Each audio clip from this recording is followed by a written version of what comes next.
We unleashed some of our up-and-coming stable stars at the first official 2-year-old barrier trials on Monday, and it's safe to say the excitement is building for the Breeders' Plate and Gimcrack Stakes on October 1st. The action returns to Rosehill for the second meeting of the Sydney Everest Spring Carnival. RIDUNA is as tough as they come, and she really put her heart on the line when finishing half a length behind Hope in Your Heart at Newcastle last Friday. She's backing up in the Golden Pendant. What can we expect to see from her on Saturday? Hoping to see another honest race from her. She's got that great racing pattern. She's got good tactical speed.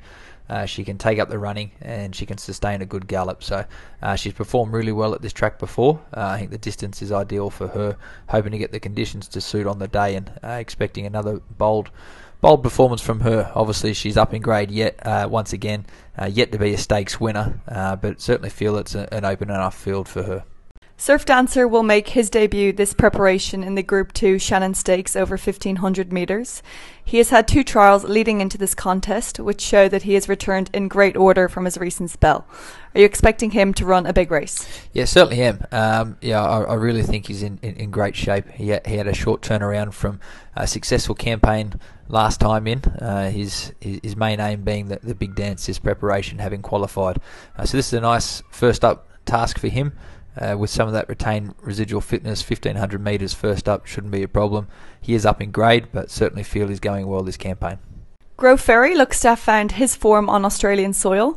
Can he get his first Southern Hemisphere win under his belt this weekend in the Group 3 Colin Stephen quality over 2400 metres? I'm quite amazed he hasn't won his first race in Australia yet, but this does look to be a nice race for him. Obviously stretching him out to this trip for the first time will be the only query. However, I think he should be able to find a nice rhythm here in a race that looks to have a nice even tempo, which will help him settle, give him every opportunity to see out the trip, and with that, I think he's bringing a bit of class here, and hopefully see him break through for the connections. YALETOWN ran a big race, first time up over 1600 metres at the start of this month. He will be contesting the benchmark 88 handicap. Talk us through his chances.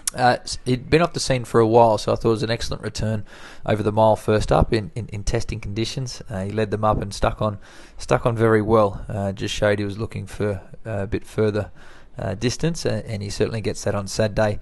The track there should be ideal for him, and with some good improvement in terms of his fitness from that first up run and some better conditions, I think he's very well placed here. Newcastle will host this weekend's provincial meeting.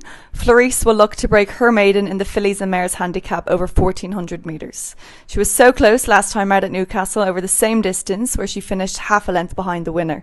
Can she go one better on Saturday? Yeah, she was awfully courageous there last start, returning to that same track on the quick backup, which should suit her. She got a lovely racing pattern. I thought it was a very encouraging run from her last start. And I think a win's not far off, so with some suitable conditions, like to see a breakthrough with some improvement. Maple Gold will seek to add a second win to his name in the Class 1 and Maiden Plate. Will the longer trip suit this lightly raced son of Vancouver? It most certainly will. That's the key to him, and hopefully on a much better footing. First up, the track deteriorated very quickly for him. He just wasn't able to get a rhythm and wasn't able to let down at all. Over the 1800 metres, he'll certainly be able to do that. So looking to see a sharp improvement from him. Moving down to Victoria, where NARVAEZ and Invincible Jet are the stable's sole runners at Mornington.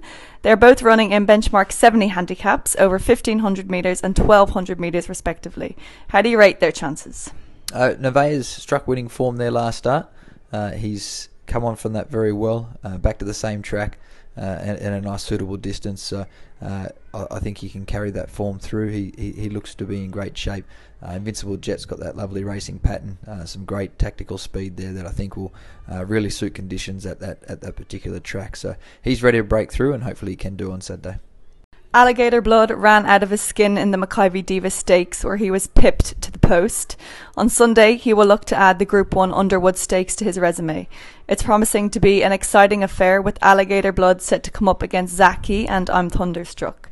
Can he go one better this weekend? Yeah, going to be a very interesting race, and really looking forward to the clash and the challenge. He's stepping out to this distance for the first time, but on his recent form, certainly feel very encouraged that it'll be a suitable trip for him. Obviously with the small quality field, be very tactical affair, but I thought he's drawn very well to take advantage of that and hopefully take control of the race. So really looking forward to it. He's in great shape. He's trained on really well from that last start, and hopefully he can go one better this time and claim another Group 1 victory.